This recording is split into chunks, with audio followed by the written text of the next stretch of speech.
Assalamualaikum warahmatullahi wabarakatuh. Halo teman-teman, jumpa lagi bersama kami ya di channel Kang Teknik.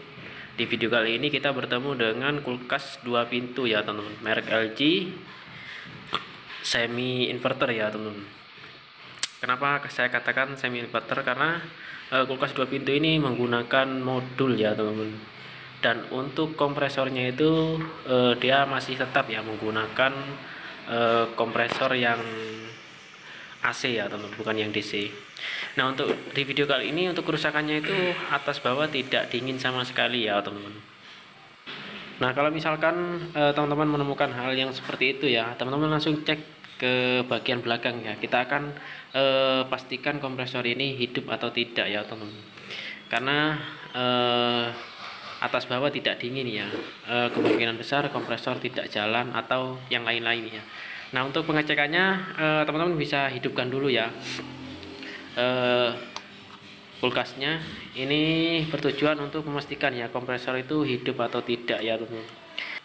Nah, untuk kulkas model inverter seperti ini biasanya itu kalau dicolokkan nggak langsung hidup ya teman-teman, nunggu beberapa detik baru dia akan hidup ya. Nah, ini kita akan tunggu ya teman-teman sampai kompresor ini hidup. Nah, di sini ampernya sudah keluar, artinya kompresor sudah hidup ya teman-teman. Nah, ini sudah mulai berjalan ya. Nah, kalau misalkan kompresor ini sudah berjalan ya, selanjutnya kita cek teman-teman, apakah freon ini masih ada atau tidak ya teman-teman. Nah, untuk langkah pengecekannya teman-teman bisa cek ya di bagian filter ini ya teman-teman. Ini di bagian ini. Nah, ini kulkas yang normal atau freon yang masih penuh ya. Di bagian filter ini panas teman-teman, harusnya panas ataupun hangat ya. Dan juga di bagian kondensor juga harus hangat ya teman-teman. Karena di sini tidak ada panas sama sekali ya, dan juga di bagian kondensornya juga nggak ada panas sama sekali, maka bisa kita pastikan ya freonnya ini habis ya teman-teman, atau tidak ada sama sekali ya. Nah, ini di bagian kondensor harusnya panas ya teman-teman. Kalau normalnya harusnya panas. Nah, kalau sudah ketahuan ya freonnya ini sudah habis, lalu langkah selanjutnya teman-teman bisa cek ya teman-teman, kalau freon habis itu pastinya ada yang bocor ya.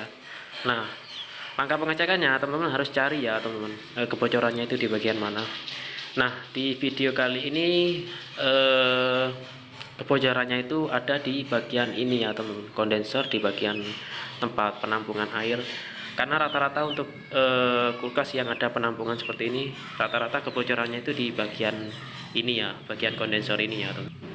Nah, untuk indikasinya biasanya itu ada oli ya teman. Nah, di sini sudah ada olinya ya, oli mulai keluar ya, artinya kebocorannya itu bisa kita pastikan di bagian kondensor ini ya. Nah, ini olinya ini teman-teman. Nah, selanjutnya kalau sudah seperti itu teman-teman bisa ganti ya pipanya ini menggunakan tembaga, karena di bagian ini menggunakan besi ya teman-teman, supaya lebih awet bisa menggunakan tembaga. Nah, untuk video pengelasan dan juga pengisian freon ya teman-teman, saya sudah buatkan ya di video saya sebelumnya, teman-teman bisa ikuti tutorialnya. Nah, di sini saya hanya menunjukkan ya langkah-langkah untuk pengecekannya. Oke teman-teman, sampai di sini dulu video dari kami. Semoga bermanfaat ya. Jika teman-teman ada yang perlu ditanyakan, silahkan tinggalkan komentar di bawah. Assalamualaikum warahmatullahi wabarakatuh.